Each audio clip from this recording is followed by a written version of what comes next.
గౌరవ మంత్రి గారు తప్పకుండా ఆలోచించాలి, మాట్లాడేటప్పుడు ఒకటికి రెండుసార్లు ఆలోచించాలి. ఇవాళ వారి నియోజకవర్గంలో హుస్నాబాద్లో గౌరవెల్లి అనే రిజర్వాయర్ పూర్తయి ట్రయల్ రన్ అయిన మాట వాస్తవం కాదా అధ్యక్ష? ఇవాళ హుస్నాబాద్లో ప్రజలకు తెలియదా?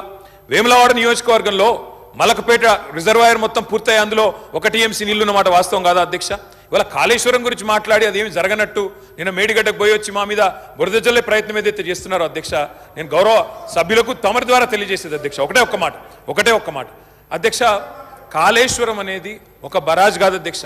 కాళేశ్వరం అంటే 3 బరాజులు, 15 రిజర్వాయర్లు, 21 పంప్ హౌజులు, 19 సబ్ స్టేషన్లు, 203 కిలోమీటర్ల టన్నల్స్, 1531 కిలోమీటర్ల గ్రావిటీ కాలువలు, 141 టీఎంసీల స్టోరేజ్ కెపాసిటీ, అదేవిధంగా 240 టీఎంసీల యూటిలైజేషన్.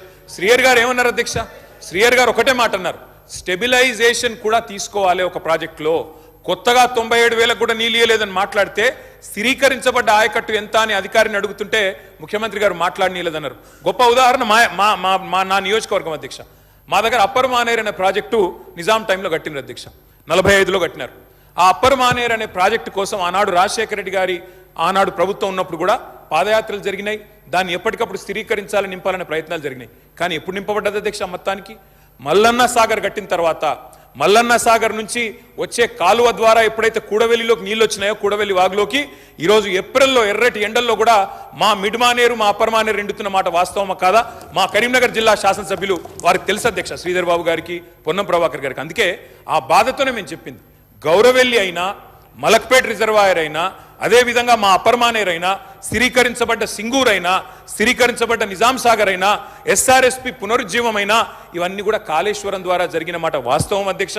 అందుకే గౌరవ మంత్రి గారిని, ప్రభాకర్ గారంటే నాకు గౌరవం, ఎందుకంటే ఉద్యమ సహచరుడు. ఆనాడు పార్లమెంట్లో వీరోచితంగా పోరాడింది కాబట్టి మా నాయకుడు కేసీఆర్ గారు కూడా కరీంనగర్లో, ఇక్కడ అక్కడ కాదు అధ్యక్ష, కరీంనగర్కి వచ్చే బహిరంగ సభలోనే వారిని అభినందించారు. కాబట్టి మాకు అట్లాంటి మంత్రి గారిని అగౌరవపరిచే కుసంస్కారం లేదు. కానీ మంత్రి గారు కూడా వాస్తవాలు చెప్పాలి అధ్యక్ష. గౌరవెల్లి పూర్తయిన మాట వాస్తవం, ఎన్జిటి స్టే ఉన్న మాట వాస్తవం, మలక్పేట పూర్తయిన మాట వాస్తవం, ట్రయల్స్ జరిగిన మాట వాస్తవం. కాళేశ్వరంలో, ఇంత పెద్ద కాళేశ్వరంలో 3 బరాజులు, అదేవిధంగా 15 రిజర్వాయర్లు ఉండే కాళేశ్వరంలో ఒక్క బరాజులో 3-4 పిల్లర్లకు ఇబ్బంది జరిగితే దాన్ని రిపేర్ చేయండి. ఇప్పుడే మా గౌరవ పెద్దలు కడియం శ్రీయర్ గారు డిమాండ్ చేసినారు, దాన్ని రిపేర్ చేయండి. రైతుల మీద కోపం పెంచుకోకండి. కేసీఆర్ గారి మీద కోపం ఉంటే, రాజకీయంగా ప్రయోజనం కావాలనుకుంటే ప్రయత్నం చేయండి. కానీ ఆ ప్రాంత రైతాంగం పట్ల కక్ష కట్టవద్దు. నింపండి, మేడిగడ్డ నింపండి, కాళేశ్వరంలో పంపింగ్ స్టార్ట్ చేయండి. వాళ్ళ 5,000 క్యూసెక్ల నీళ్లు కిందికి పోతున్నాయి. ఇది